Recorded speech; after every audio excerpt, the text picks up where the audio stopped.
My daughter-in-law threw my passport in the trash. We don't need grandmas on this trip. Those words still hurt me like they did the first day.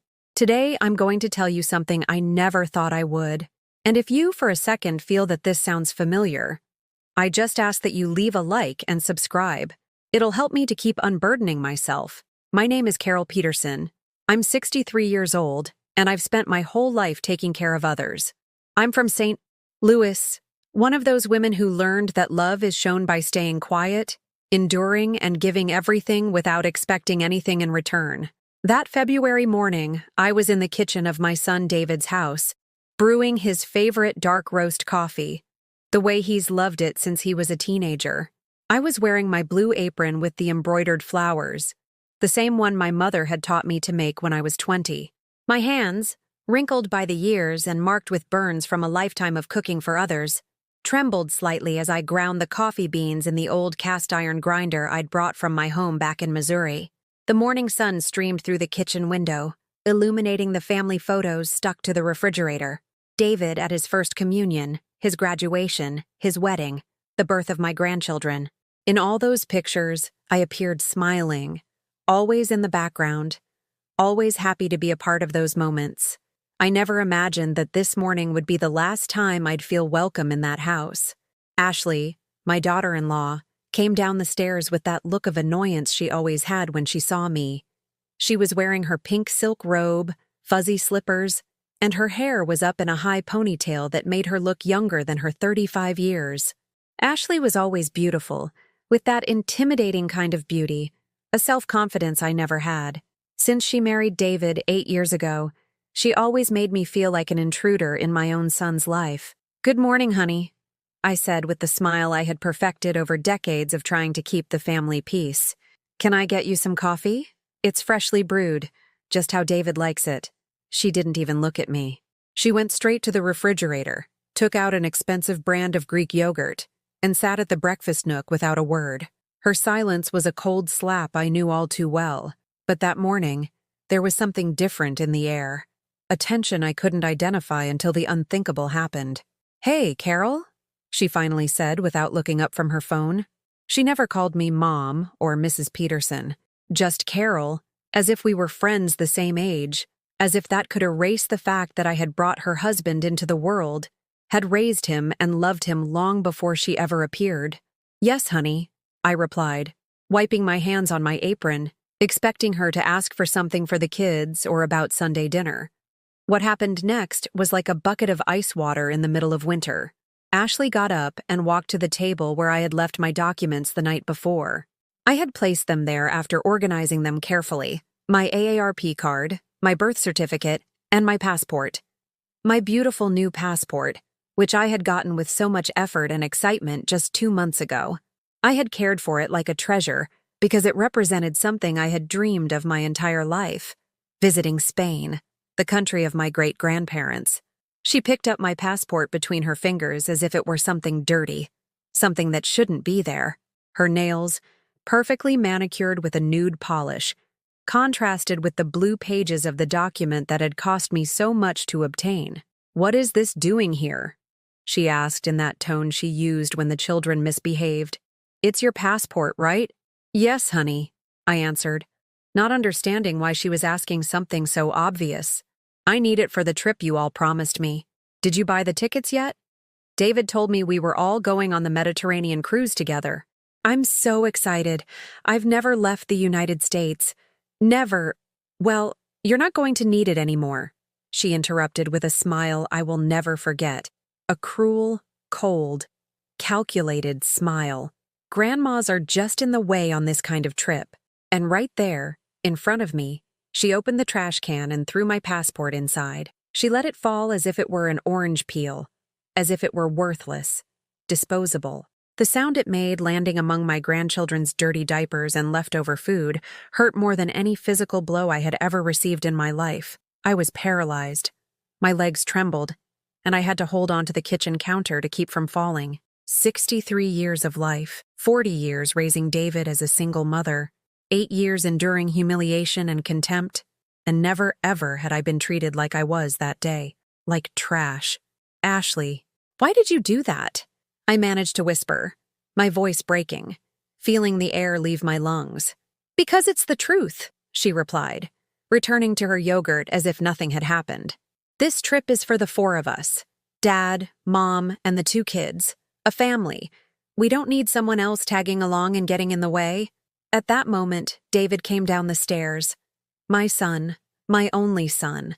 The baby I carried in my arms while working 3 jobs to support him. The boy who cried on my lap when other kids made fun of him at school. The young man who promised he would never abandon me when he left for college. The man who swore to me that Ashley would accept me as her own mother.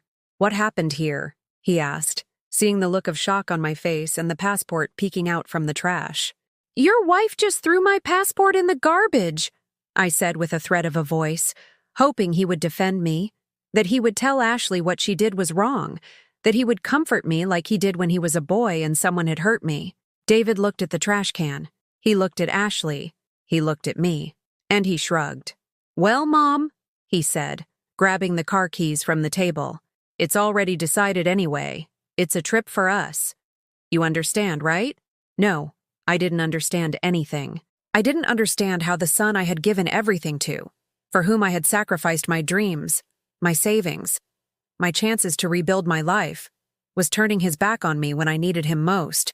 I didn't understand how he had allowed his wife to humiliate me in such a cruel way. I didn't understand why he had let me believe for months that I was part of their plans when they knew from the beginning that there was no place for me in their new life. I watched them leave together for the car, Ashley laughing at something David whispered in her ear, as if what had happened in the kitchen was just a funny prank.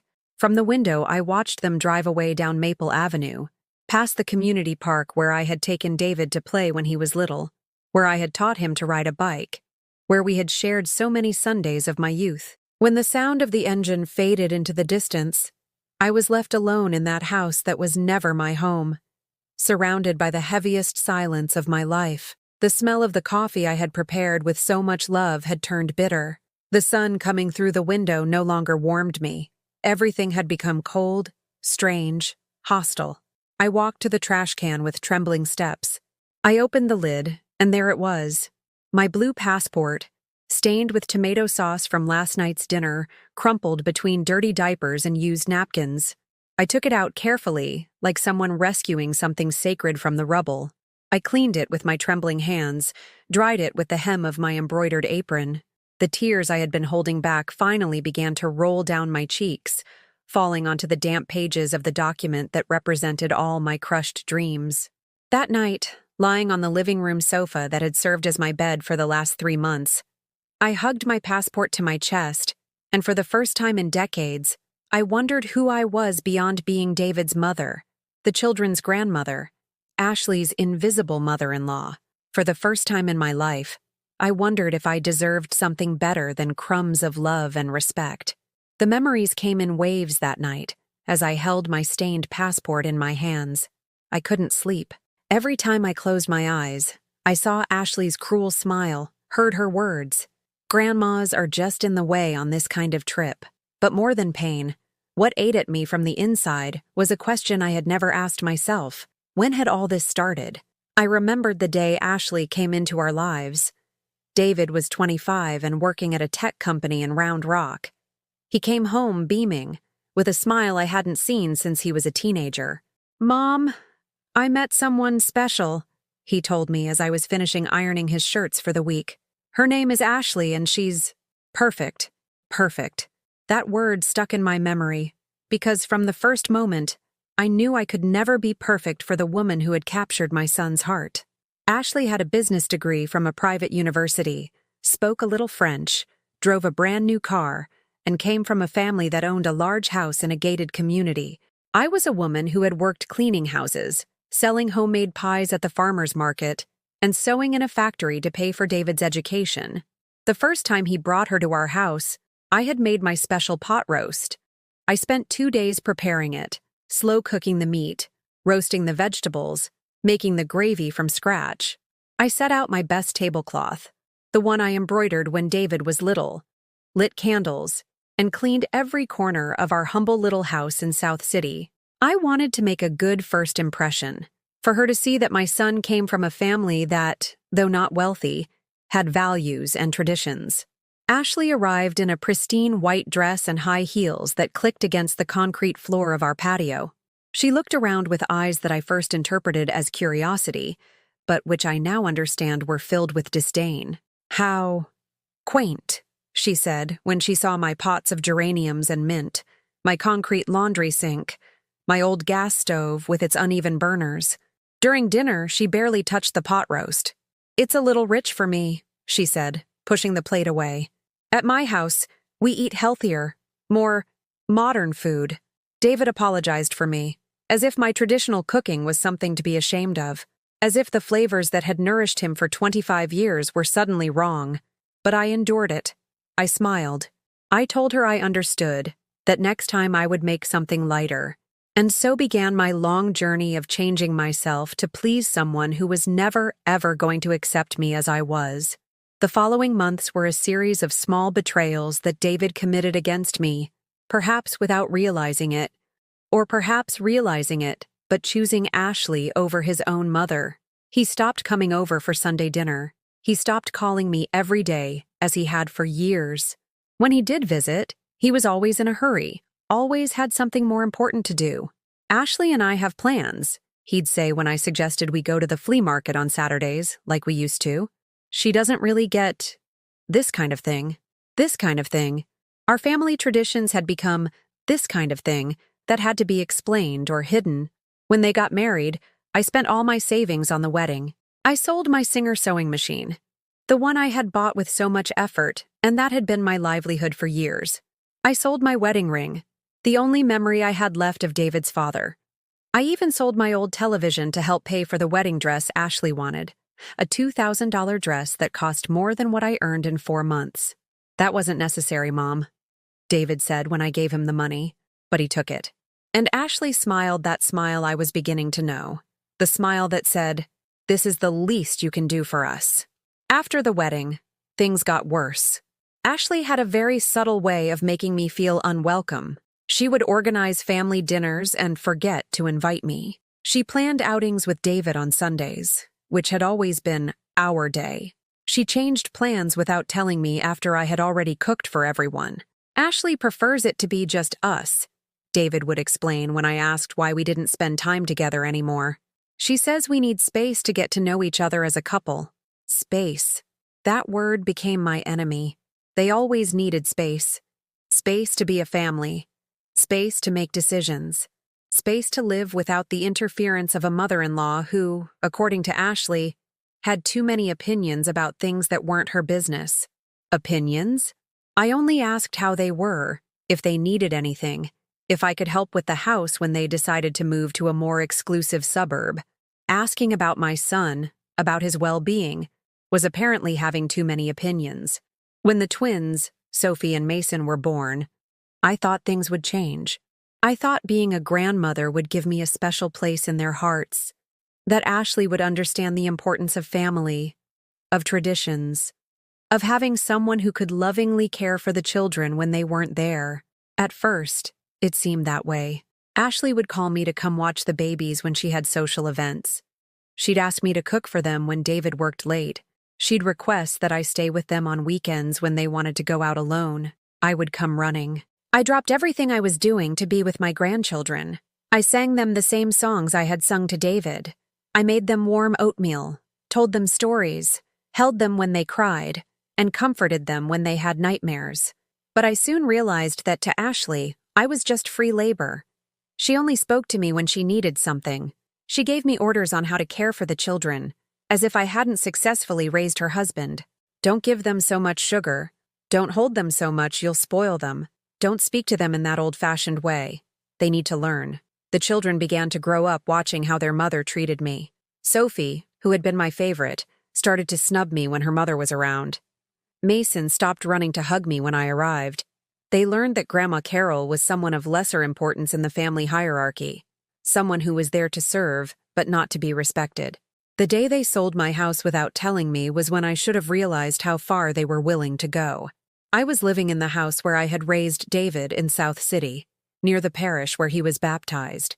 It was a humble house, but it was mine, paid for with years of work and sacrifice.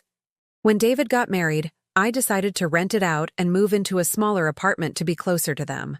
"Mom, I have a proposal," David told me one afternoon while Ashley fed the twins.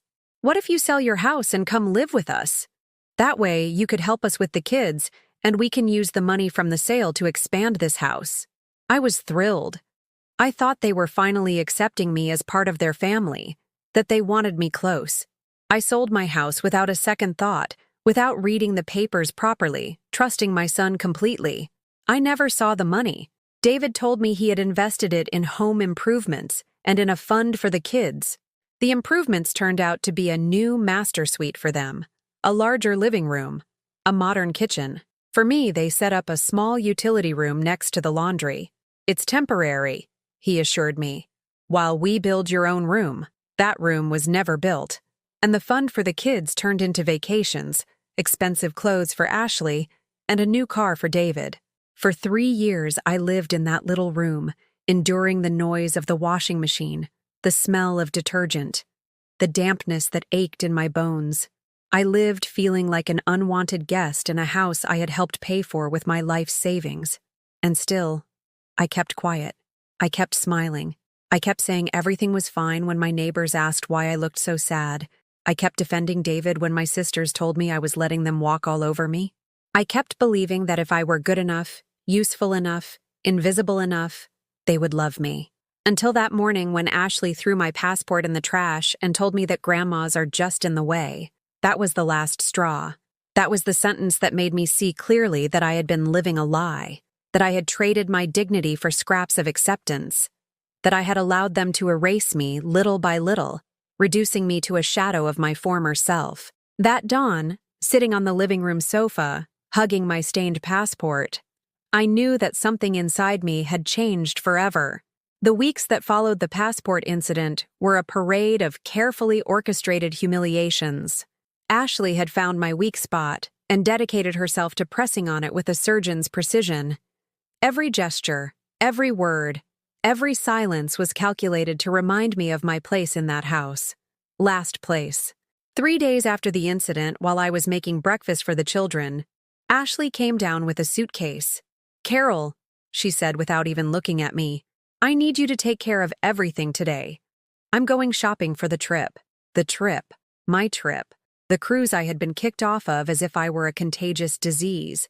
There she was, rubbing my face in what I had lost, while asking me to watch her children so she could spend money on new clothes for the vacation they had stolen from me. "Where are you going, honey?" I asked, trying to keep my voice neutral, though inside something was tearing apart. "To Nordstrom at the Domain," she replied, checking her designer bag. "I need dresses for the formal nights on the ship, and swimsuits, and shoes. David told me not to worry about the money, that we have more than enough in the budget." More than enough in the budget. Those words hammered in my head for hours. More than enough money for expensive clothes, but not enough to include the woman who had made it possible for David to have a job, an education, a life. Mason came up to me as I was washing the dishes. "Grandma Carol, aren't you coming with us on the big boat?" The innocent question from my 5-year-old grandson pierced me like a dagger. "No, sweetie," I said, trying to smile. "Grandma is going to stay here and look after the house." "Why?" he insisted with that endless curiosity of children. Before I could answer, Sophie chimed in with a cruelty I didn't know could exist in a child her age. "Because grandmas are too old for boats, right, Mommy?" she said, looking at her mother, who had come back for something she had forgotten. Ashley smiled. "Exactly, Princess. Cruises are for young families. Grandmas get too tired." I stood frozen at the sink. My grandchildren, my own grandchildren, had learned to see me as something old, useless, and in the way.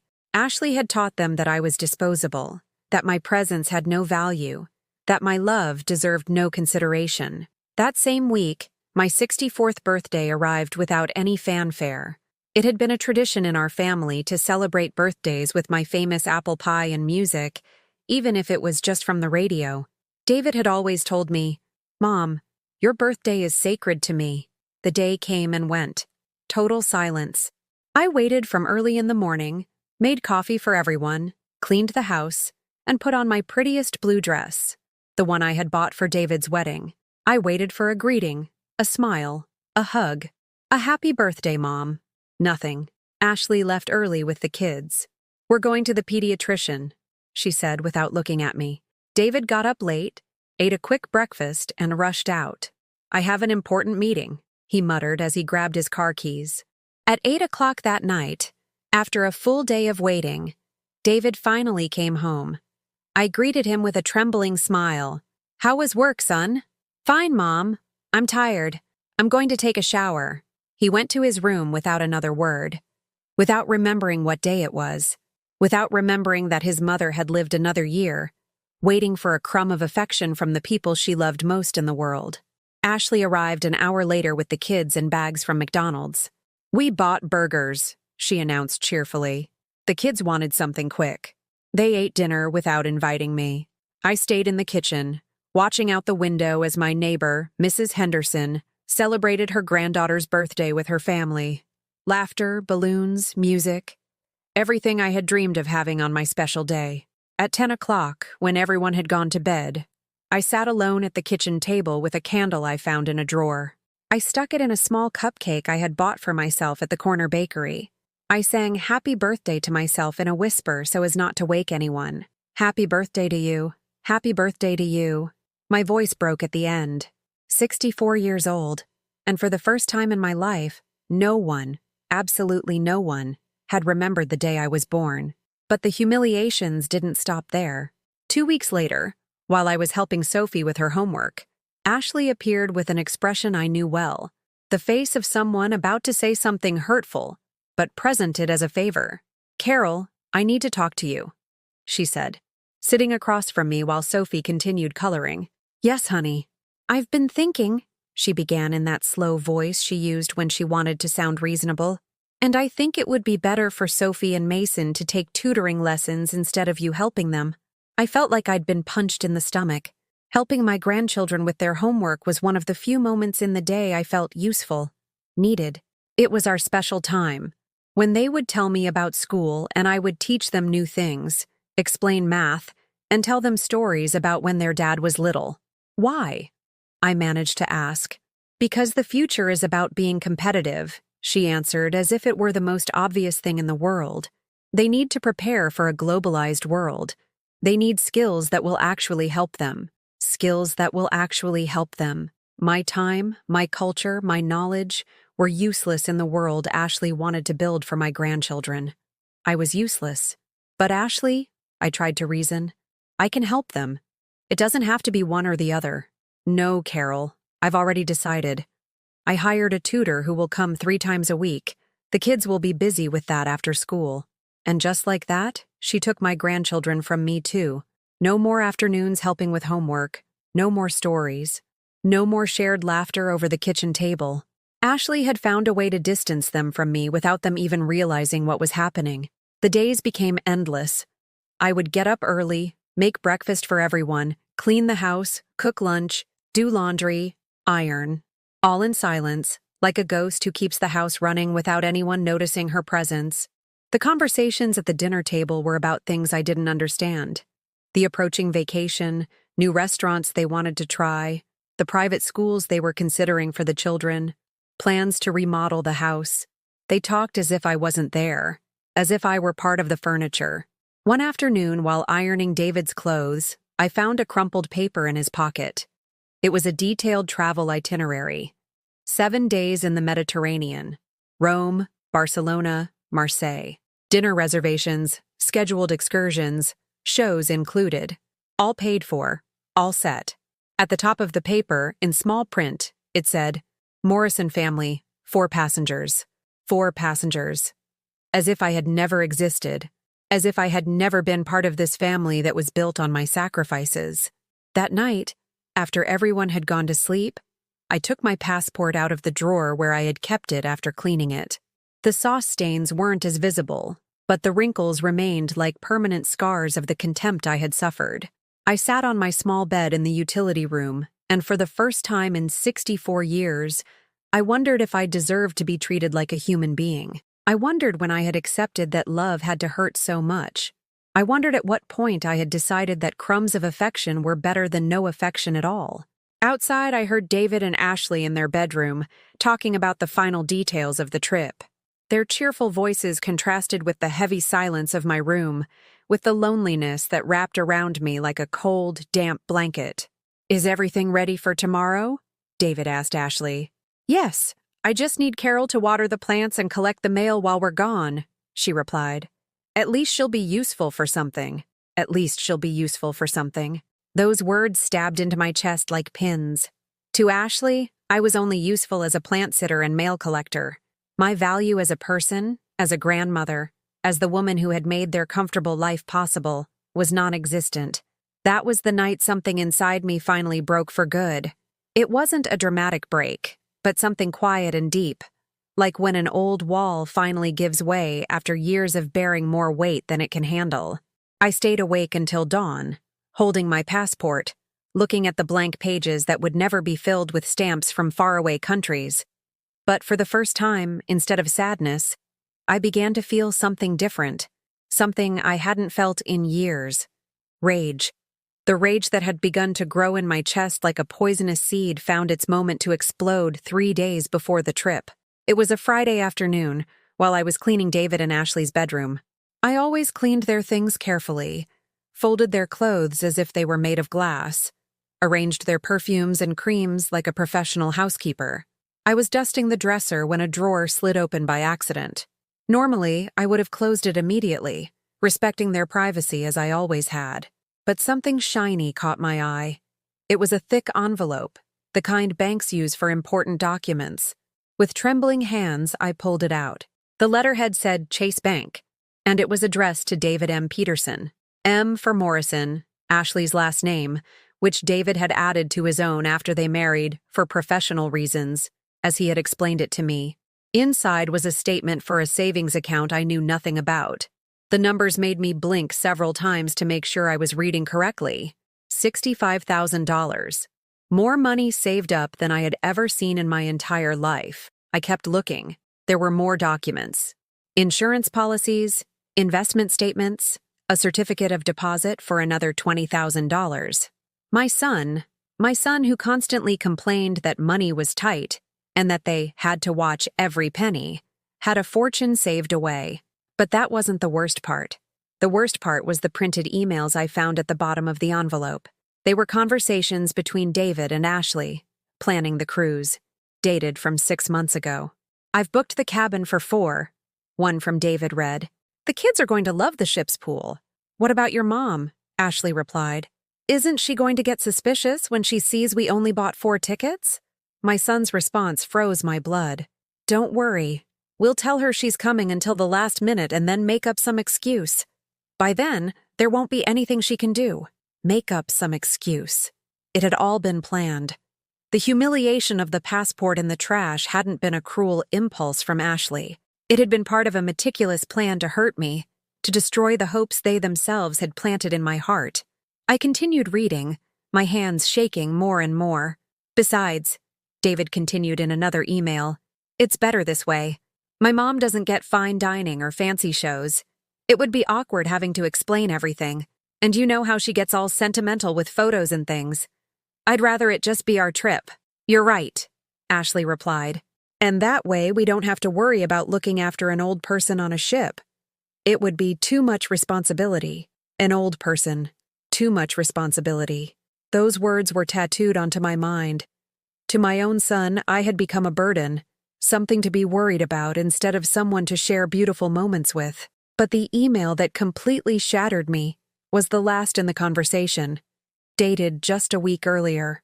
"What should we do with the money she gave us for the trip?" Ashley asked. "It's like $1,500 she scraped together from selling her things." "We'll keep it," David replied without hesitation. "We were going to spend it on her anyway. Now we can use it for better restaurants and extra excursions. She'll never know." $1,500. The money I had saved by selling my few valuable possessions. My mother's gold earrings, the watch David gave me when he graduated from college, my silver chain that was the only nice thing I had left, all sold to contribute to a trip from which I had been excluded from the very beginning. I sat on their bed, the bed I made every morning, surrounded by the luxury they enjoyed with the money I had helped save. And I finally understood the magnitude of my own naivety. They hadn't just lied to me about the trip. They had stolen from me. They had used me. They had turned me into their personal funding source while making me believe I was part of their family. The door suddenly opened. Ashley blew in like a hurricane, carrying shopping bags from expensive stores. When she saw me sitting on her bed with the papers in my hands, her face shifted from surprise to fury in seconds. "What are you doing going through our things?" she yelled, snatching the documents from my hands. "Who gave you permission to touch our private papers?" "Ashley," I said, with a voice that was no longer my own, a voice that came from some deep place I didn't know I had. "I need to talk to you and David. Now." "You have nothing to talk to us about," she shot back, quickly stuffing the documents in the drawer. "You are out of line, Carol. Completely out of line." "Out of line," I repeated slowly, letting the words form in my mouth. "Yes, you're right. I have been out of line for years, but not in the way you think." Just then, David arrived. Ashley ran to him like a child seeking protection. "Your mother was going through our private papers," she said in a victim's tone. "She violated our privacy. This can't go on, David. She can't be snooping through our things." David looked at me with that expression of disappointment I knew so well, the look he had been giving me for years whenever I failed to meet his expectations of an invisible, compliant mother. "Is that true, Mom?" he asked, in the tone he would use with a misbehaving teenager. "Were you looking at our documents?" "Yes," I answered without looking away, "and I'm glad I did." The answer caught them by surprise. For years, my responses had been apologies, justifications, promises not to do whatever had bothered them again. This time was different. "David," I continued, looking him directly in the eyes, "I want you to explain something to me. Why did you tell me we were going on a trip together when you knew for 6 months that it wasn't true?" The silence that followed was so thick you could cut it with a knife. Ashley and David looked at each other like two children caught in a lie.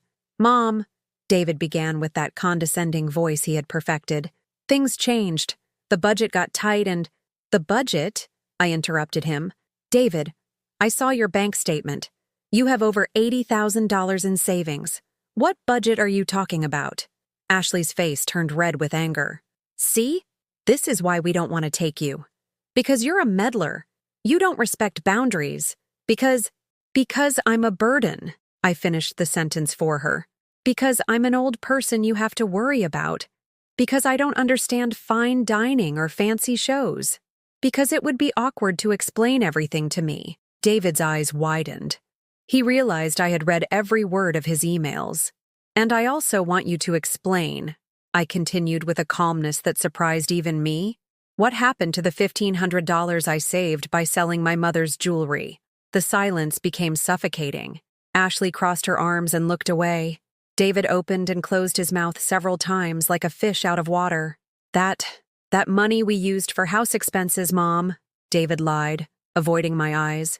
"For food, utilities, things that benefit you too." "No," I said, getting up from the bed slowly. "You used it for extra excursions and better restaurants. To enjoy the trip, you excluded me from even more. My money is paying for your fun while you humiliate me by telling me I'm in the way." Ashley exploded. "That's it. I'm sick of your drama.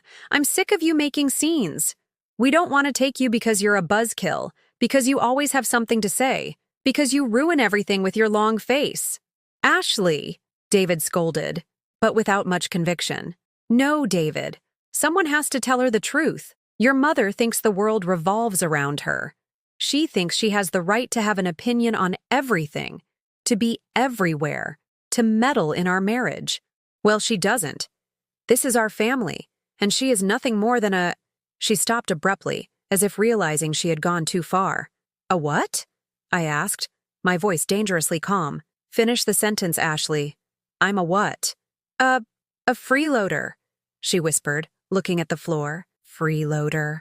The word hit me like a sledgehammer to the chest. To the woman for whom I had sacrificed my house, my savings, my dignity, I was a freeloader.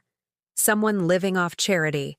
Someone who had no right to be there. "Mom," David tried to smooth things over. Ashley didn't mean. Yes, she did. I cut him off. And she's right. I am a freeloader. A freeloader in the house I helped pay for. A freeloader who cooks, cleans, babysits, and keeps this family running without receiving respect or consideration. I looked at both of them, my son and his wife, standing there like two strangers. Like two people I didn't know, whom I had never really known. But you know what? I continued, walking toward the door. Freeloaders can leave whenever they want. Where are you going?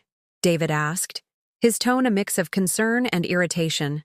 I stopped in the doorway and looked at them one last time, with the eyes of the woman I had been for 64 years. To find a place where I'm not in the way, I replied. And I walked out of that bedroom, knowing I would never step inside it again. I left that bedroom with steps I didn't recognize as my own. They were firm, determined, without the nervous haste that had characterized my movements for years. For the first time in decades, I wasn't running from something.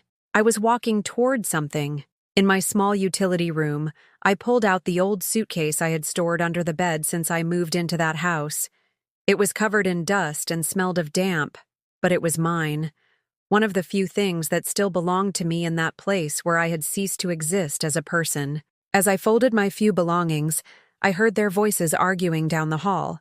David was trying to calm Ashley, who was yelling that I was a manipulator and dramatic.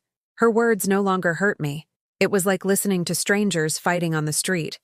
Annoying, but separate from me. I packed my clothes, my medications, the few photographs I had left, and my passport. That stained passport that had been thrown in the trash as if it were worthless. I held it in my hands, and for the first time, I saw it not as a symbol of humiliation, but as what it truly was. My freedom, documented. When I finished packing, I sat on the bed and took out my phone. I had saved the number for months, ever since I saw a TV program about cultural exchange programs. I never thought I would use it, but there it was. Embassy of Spain, cultural programs. I dialed with trembling fingers. Embassy of Spain, good morning. A professional but kind voice answered. Good morning, I said, my voice sounding stronger than I felt. My name is Carol Peterson. I'm 64 years old and I need information about exchange programs for senior citizens. The woman on the other end of the line, who introduced herself as Maria Elena Ruiz, the cultural programs coordinator, listened to me with a patience I hadn't experienced in years. I told her everything. I didn't embellish anything. I didn't make excuses for David and Ashley. I simply told the truth, that I had been humiliated, stolen from, and excluded by my own family, and that I needed to start over. Mrs. Peterson, she said after hearing my entire story, I have very good news for you. We have just opened applications for our Grandmothers Without Borders program. It's specifically for women over 60 who want to share their culinary and cultural knowledge in Spain while learning about our traditions. My heart started to race. When can I apply? Can you come in tomorrow morning? I have an opening at 9 o'clock. Bring your passport, your ID, and be prepared to share your story. Women like you, with life experience and a desire to start fresh, are exactly what we're looking for. I hung up the phone with a feeling I had forgotten existed. Hope. That night was the first time in 3 years that I didn't make dinner for the family. I stayed in my room, eating crackers I had stored away and drinking tap water. From the kitchen came the sounds of plates and pans. Ashley had to cook for the first time in years. Where's my mom? I heard Mason ask. Grandma is busy, Ashley replied with irritation. Eat your sandwich and don't ask questions. But Grandma always makes us grilled cheese for dinner, Sophie insisted. Well, not today, Ashley cut her off sharply. The children fell silent. Even they could sense that something in the house had changed.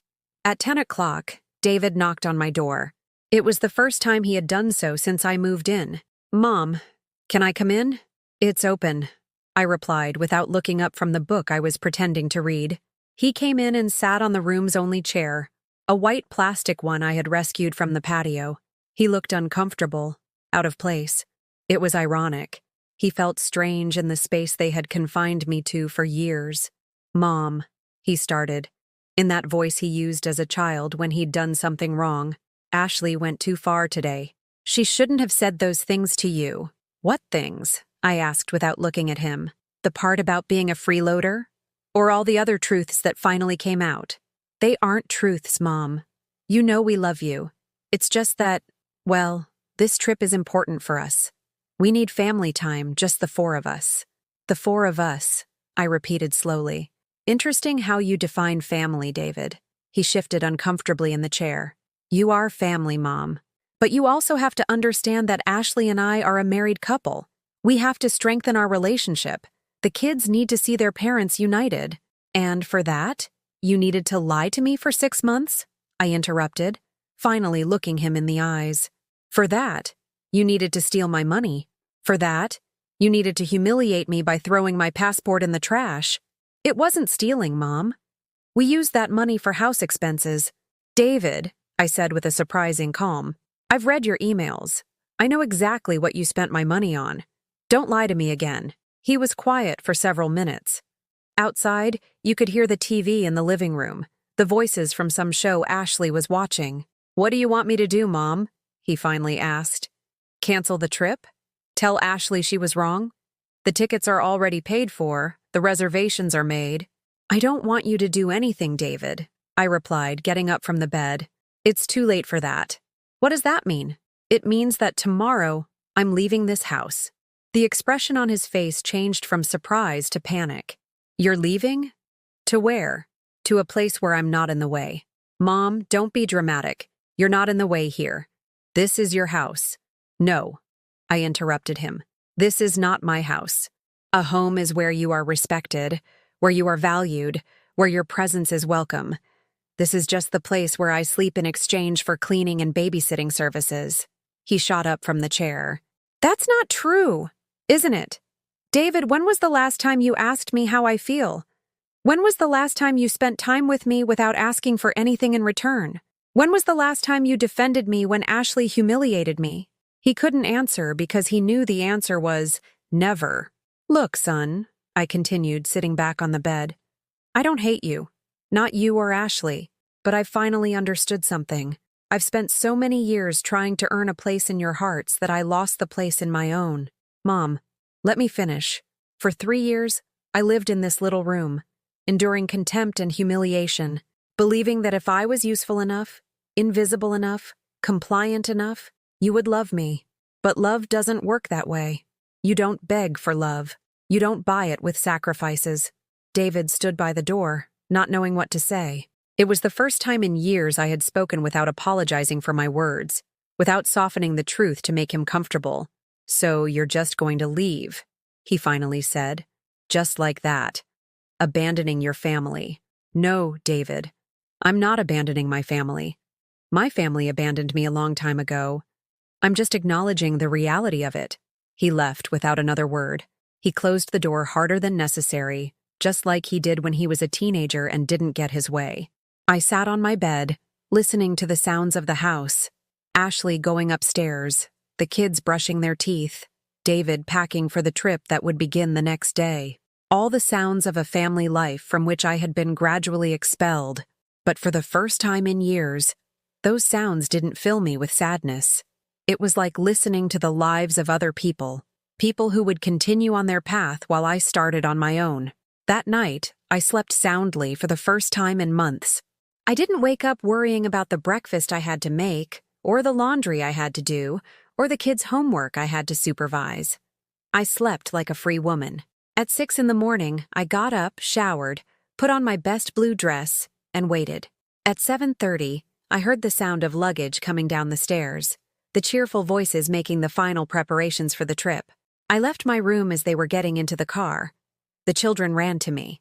Grandma Carol, aren't you coming to the airport with us? Sophie asked. No, sweetheart, I said, kissing her forehead. But you have a wonderful time. Are you going to be here when we get back? Mason asked with the intuition children have when something important is changing. We'll see, I replied, hugging him tightly.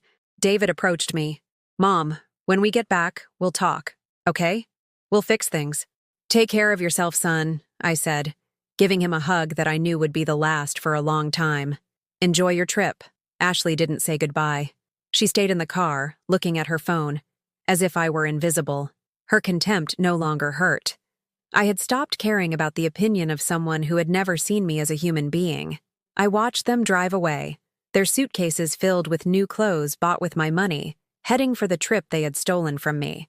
But I no longer felt envy or sadness. I felt freedom. At 8:30, I took my suitcase, closed the door to that house where I had lost my dignity, and walked to the bus stop. The first stop in my new life would be the Embassy of Spain. The bus that would take me downtown arrived on time. I got on and paid my fare with coins I had saved for months.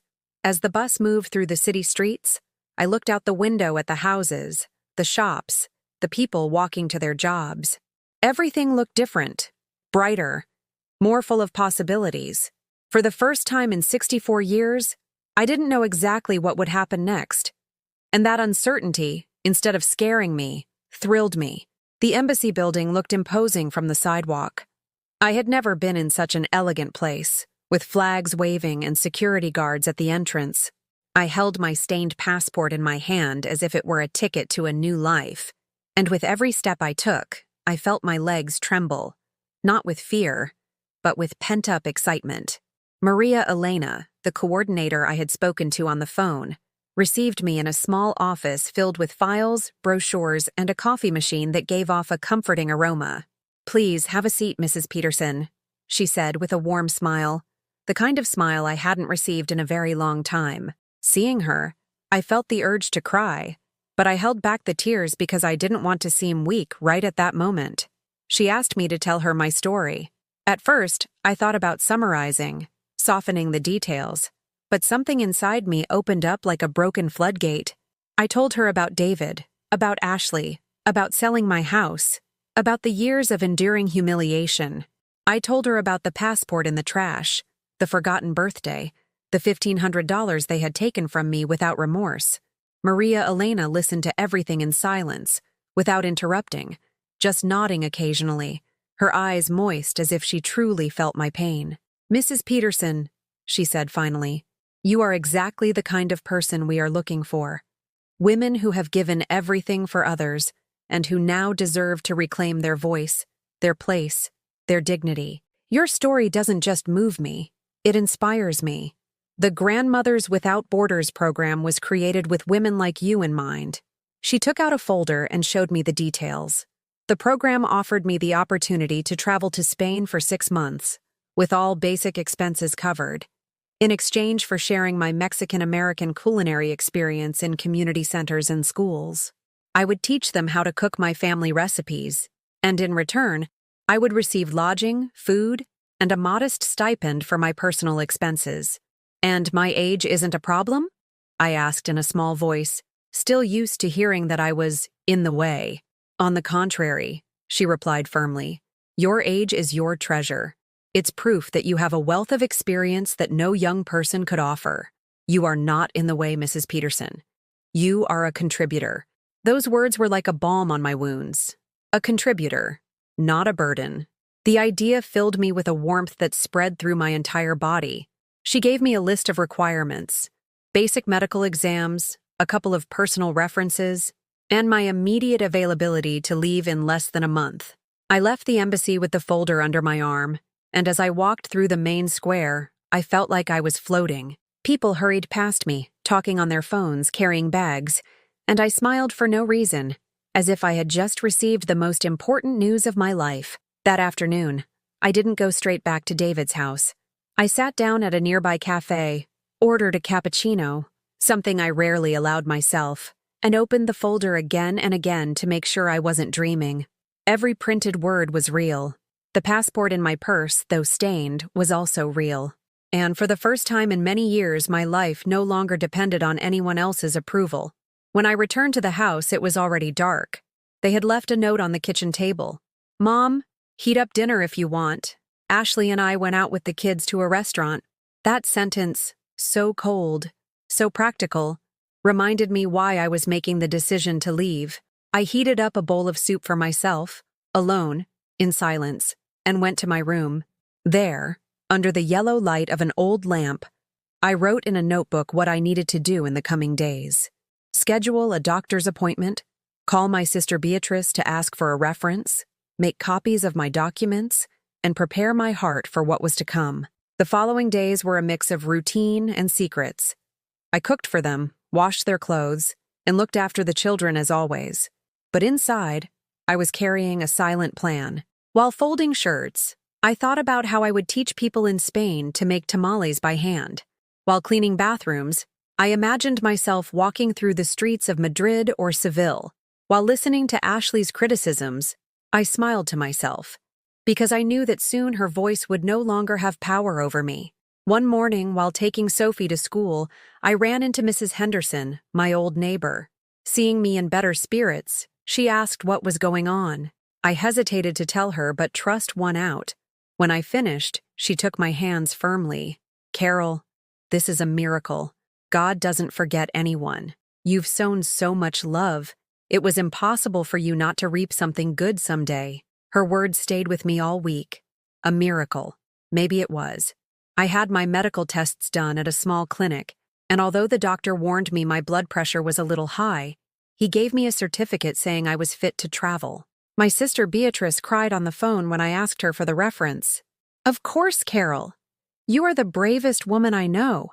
If anyone deserves this opportunity, it's you." Meanwhile, back at David's house, the atmosphere began to change. Ashley noticed something different about me. "Why have you been smiling so much lately?" she asked me one afternoon as I was cooking. "What are you up to?" "I'm up to living my own life, honey," I replied softly. She frowned, as if my words were a riddle she couldn't solve. The day of their trip arrived. I watched them leave with their suitcases and their excitement. David gave me a quick, mechanical kiss on the forehead.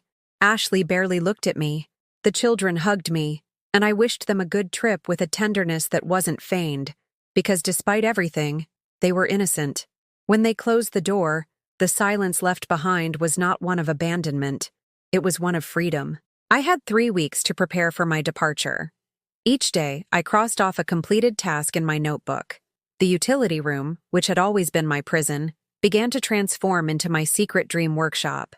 I carefully folded the clothes I would take, saved my handwritten recipes, and selected the most meaningful photos of my life to show the people I would meet. One day, at the bottom of a box, I found the flower embroidery my mother taught me to make when I was 20. It was yellowed, with loose threads, but seeing it, I understood that this would be my good luck charm. I folded it and put it next to my passport. It was my heritage and my future in one piece of cloth. Time passed faster than I imagined. The night before my final appointment at the embassy, I sat on my bed with my passport in hand and remembered everything I had lived through in that house. The shouting, the contempt, the hidden tears. And I promised myself that I would never again accept a place where my dignity was not recognized.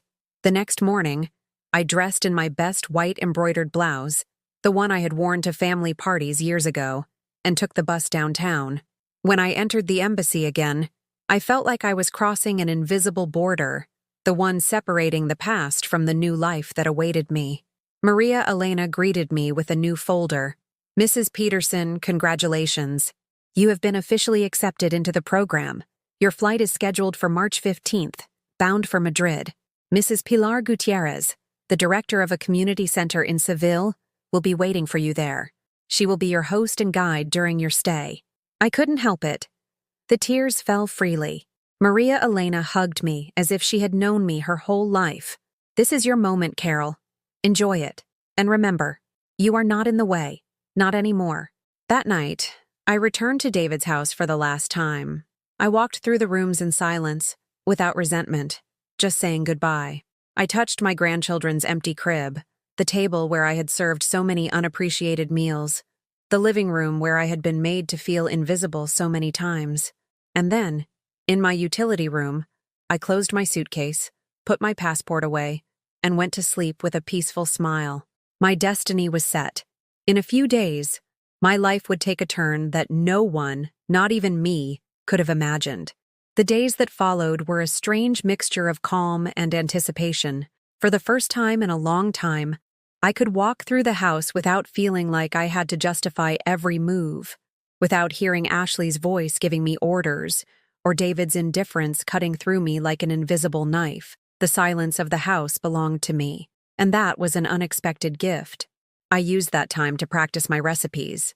In the kitchen, with my hands still steady despite the years, I prepared my mother's chili recipe, toasting the spices, simmering the sauce, paying attention to every detail. I made tamales with green chilies and cheese, cornbread from scratch. I imagined the Spanish faces tasting these flavors for the first time, asking me how I achieved that balance of savory and spice. Each dish was a rehearsal for the life that awaited me. Sometimes I would stop in front of the small mirror in my utility room. I would look at the wrinkles, the age spots, the gray hair peeking through without shame. It used to hurt to see myself like that, because Ashley used to quietly say that I was washed up. But in those days, I began to look at my marks with different eyes. They were battle scars, memories of sleepless nights, of hard work, of sacrifices for my son. They weren't flaws. They were medals. One Tuesday, while I was at the grocery store buying ingredients for my chili, I ran into a childhood friend, Rosemary. We had lost touch years ago. Seeing me with a basket full of spices, she greeted me with a warm hug. "Carol, I thought you didn't live around here anymore." I told her, in broad strokes, what had happened, though I omitted the most painful details. I didn't want to talk about the passport in the trash or the $1,500. I just told her I was going to Spain to participate in a cultural program. Her eyes lit up. "That's wonderful, Carol. I always knew you were strong. You deserve it." Those words stuck with me as I walked back home. Maybe I did deserve it. Maybe life, even if it was late, was offering me a second chance. The days filled with small rituals. Every morning after breakfast, I would go for a walk in the nearby park. The fresh air cleared my head and made me feel alive. I watched the families, the young mothers with their small children, and I no longer felt envy or sadness. I knew my path was different. One afternoon, I decided to open a box of mementos I had kept for years. Inside were letters David wrote to me when he was a boy, drawings of hearts, clumsy words of thanks. "Mom, you're the best cook in the world," one of them said. "Thanks for always taking care of me." Those childish letters brought tears to my eyes. At what point had that innocent love been lost? At what moment had it transformed into indifference? I carefully folded the letters and put them in my suitcase.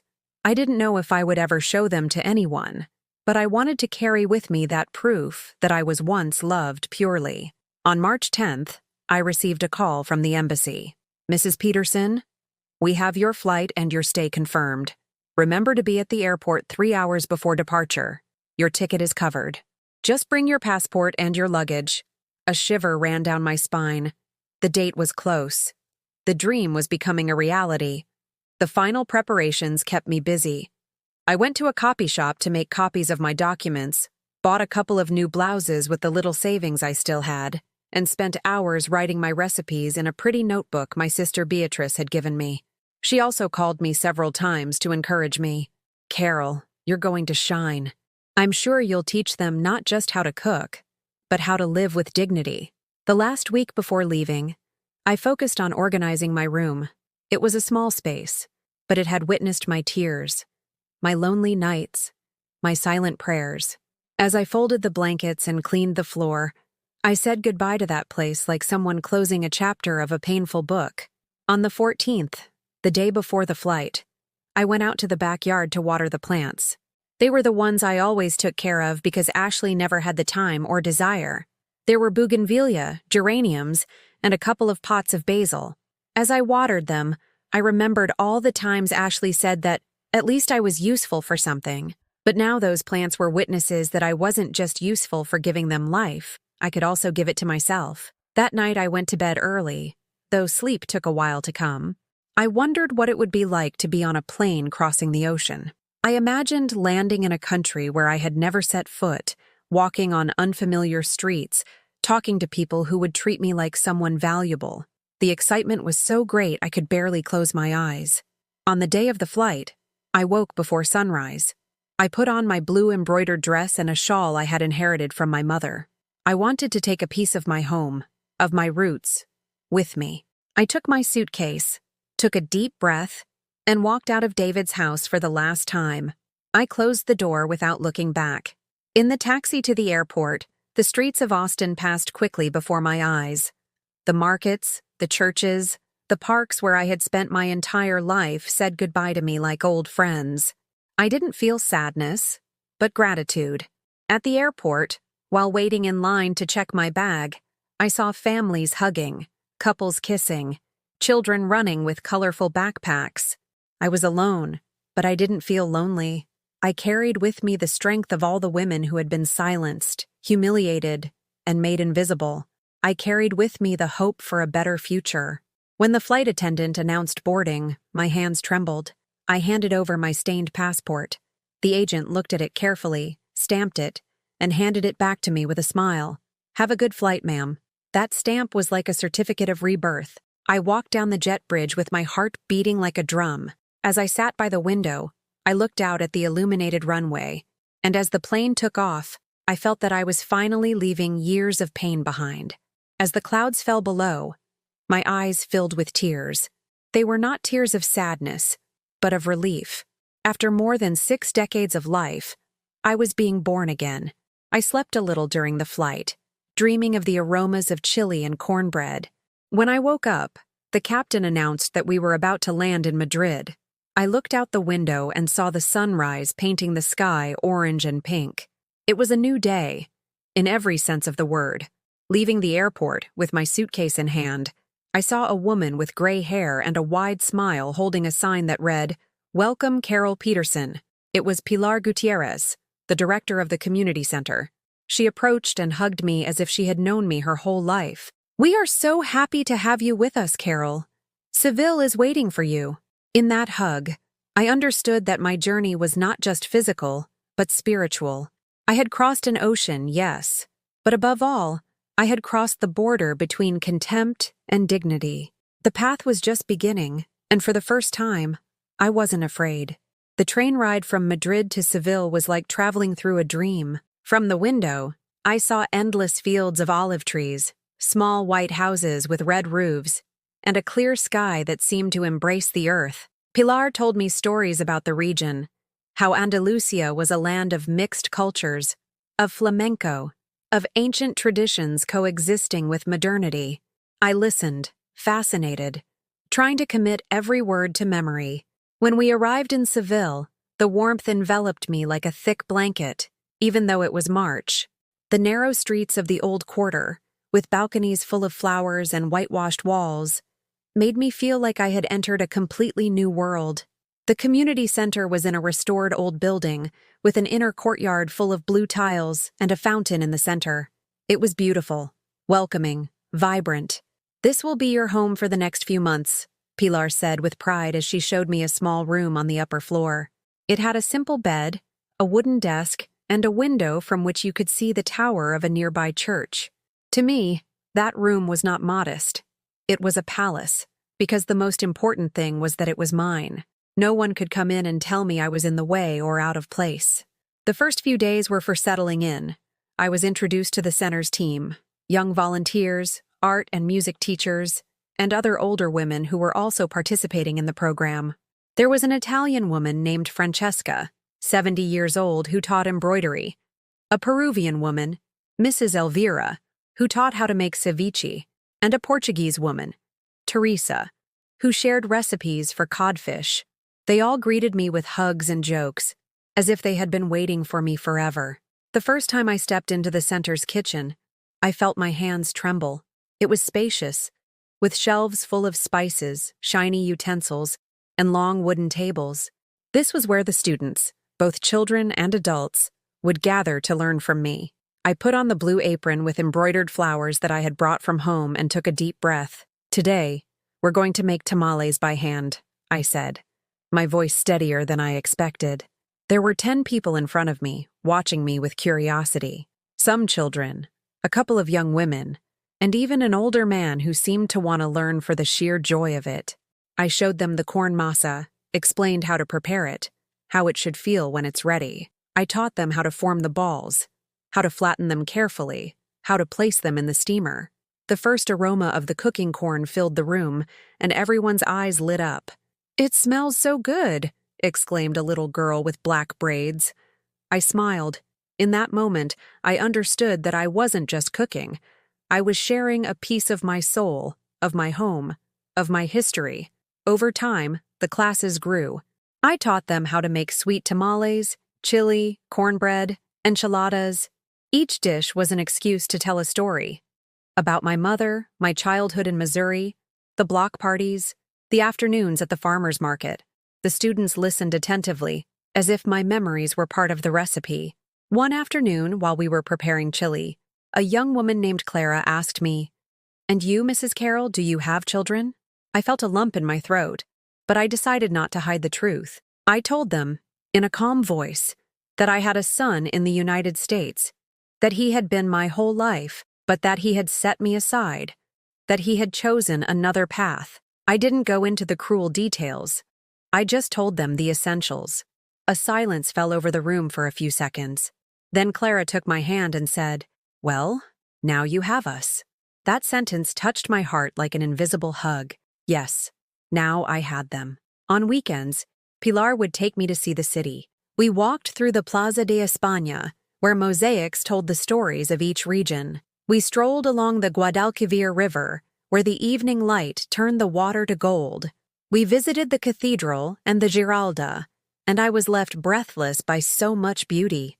In every corner, I felt that life was giving me back what it had taken away. The community center also organized potluck dinners.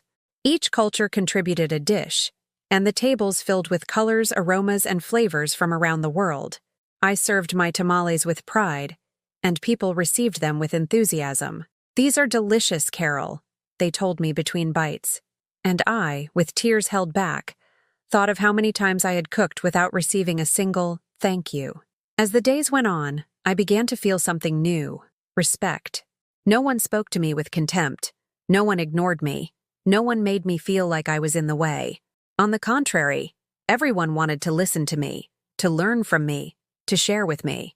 I discovered that the loneliness I had carried for years was slowly dissipating amidst these sincere smiles. One evening, after a special dinner, Pilar sat with me in the center's courtyard. "Carol," she said, "I want you to know that what you share goes beyond food. Your stories, your strength, they inspire everyone here. You've been through a lot, I know, but here you are planting something that will last." I looked at her with gratitude. "Thank you, Pilar. I never thought anyone would say something like that to me."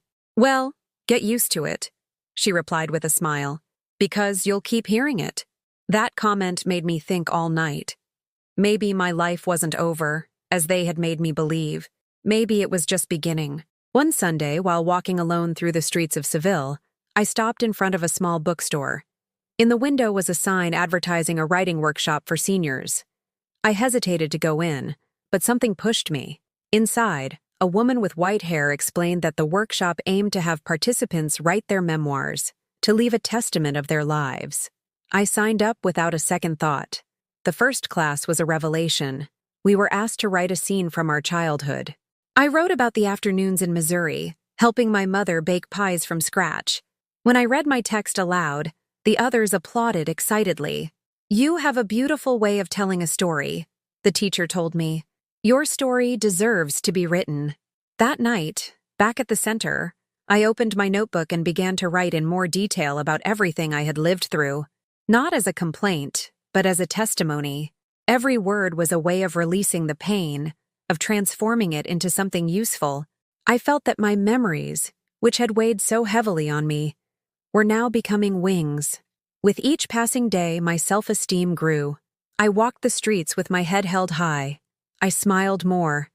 I even allowed myself to laugh again. I would catch myself humming old songs while cooking or embroidering. It was as if the woman who had been crushed in Texas was being reborn in Seville, stronger, wiser, more whole. One afternoon, I received an unexpected call. It was David. Hearing his voice, my heart skipped a beat. "Mom, where are you? The neighbors say you don't live at the house anymore." I was silent for a few seconds, taking a deep breath. "I'm in Seville, son. Starting a new life." There was a long silence on the other end of the line. "Seville? In Spain?" His voice sounded confused, incredulous. "But how?" "It doesn't matter how, David. What matters is that I'm okay. But Mom, why didn't you tell me anything? I closed my eyes and felt the strength of all the lonely nights, of all the humiliations. Because you never wanted to listen. There was a heavy silence, then barely a whisper. I'm sorry, Mom. I didn't answer. Not because I didn't want to, but because I understood that I didn't need to hear those words to heal. The real apology was in my decision to no longer accept crumbs. I hung up the phone and stared at the church tower in the distance, illuminated by the moon. For the first time in my life, I didn't feel tied to anyone. I was free. The weeks in Seville passed like a powerful, unstoppable river. Every day was filled with activities, new faces, unexpected hugs. At the community center, my name began to circulate more than I could have imagined. People from faraway neighborhoods came to try my dishes, and more than once I heard comments like, "They say the American lady cooks like an angel." At first, I was embarrassed, but slowly I began to believe it. One afternoon, Pilar called me into her office. In her hands was a white envelope with an official seal. "Carol, there's something I want to share with you. The Seville City Council has informed us that they are organizing a food festival to celebrate the cultures that coexist in the city. They want you to represent the United States in the main event." I felt my heart stop. Me? Represent an entire country? "Yes, you," she said, smiling. "Don't doubt it for a second. You don't just cook. You tell stories. You share love. That's what they want to showcase." I was speechless, my hands trembling. I remembered all the times Ashley made me feel like a servant, like a voiceless shadow. And now, in a faraway country, I was being asked to speak on behalf of millions of people. It was as if life were telling me that, after so much pain, my moment to be heard had arrived.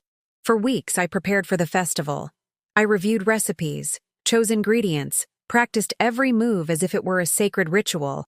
I decided to present my family's chili recipe, the dish that for me meant family, tradition, history. Every time I toasted the spices, I thought of my mother. Every time I stirred the pot, I remembered my sisters. Every time I tasted the sauce, I felt like I was healing a wound. The day of the festival arrived. The main square was filled with stalls, flags, music, and aromas from every corner of the world. There were African drums, Portuguese dances, Italian songs, and in the center, a stage where I was supposed to speak and cook in front of hundreds of people. When they called my name, the crowd's murmur quieted. I walked onto the stage with my blue embroidered apron and my shawl over my shoulder. In front of me were journalists, officials, entire families. I took a breath and began to speak. "My name is Carol Peterson. I come from St. Louis, Missouri. For my whole life, I believed I was only useful for taking care of others, that my voice didn't matter. But today I am here to share more than just a recipe. I want to share the certainty that it is never too late to reclaim your dignity." The audience fell completely silent. Then I lit the burner and began to prepare the chili. I explained each step, told stories of my childhood, of the potlucks in my neighborhood, of my mother's hands teaching me to cook. The cameras were rolling, people applauded at every detail, and children came closer to smell the ingredients. When I served the first bowls, the reaction was immediate. "This is delicious," a man shouted enthusiastically. Others clapped, some even stood up. I smiled, and my eyes filled with tears, not of sadness, but of victory. At the end, Pilar came on stage and took the microphone. "This is Carol, our ambassador of the American soul, a woman who reminds us that strength is born from wounds and that true love is never in the way." The audience rose and gave me a standing ovation. That sound, that roar of hands clapping together, was the hug I had waited for my entire life. That night, back at the center, I received a text on my phone. It was from David. "Mom, I saw a video of you online. You're everywhere. I'm proud of you." I stared at the screen for a long time. I didn't reply right away.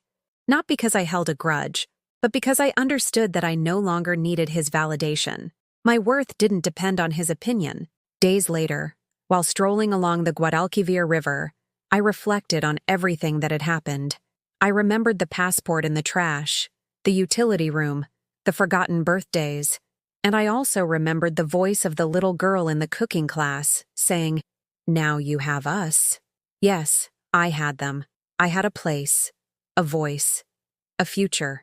One afternoon, I sat in the center's common room with my writing notebook. I wrote a sentence that became my mantra. It's never too late to start over. I closed my eyes and felt peace. Over time, my story spread further. I received invitations to give workshops in other cities, to speak on radio programs. I didn't become rich or famous, but I became free. And that freedom was worth more than all the gold in the world. Months later, I received a letter from Sophie and Mason. It was written in a child's handwriting. "We miss you, Grandma. We want you to come back soon. Nobody makes grilled cheese like you do." I cried when I read it, but not from pain. I cried because I understood that they, despite their mother's influence, still saved a corner of love for me. Maybe someday we would meet again, but this time I would be different. A strong, dignified woman, impossible to ignore. That night, in the lantern-lit courtyard, surrounded by friends who had become family, I toasted with a glass of wine. "To second chances," I said. Everyone raised their glasses and we repeated together, "To second chances." I looked up at the starry Seville sky and knew that, although my life had begun with suffering and humiliation, it was ending in victory. I had crossed the ocean, but above all, I had crossed the abyss of contempt to the firm ground of dignity. The lesson I want to leave you with is this: never let anyone convince you that you are in the way. We all have a place in the world, and sometimes that place appears when we least expect it. It is never too late to start over, to reclaim your voice, to walk with your head held high. Have you ever experienced or known someone who has gone through something similar? Let me know in the comments. And if this story touched your heart, I ask you to leave a like and subscribe to the channel so this message can reach someone who needs to hear it today.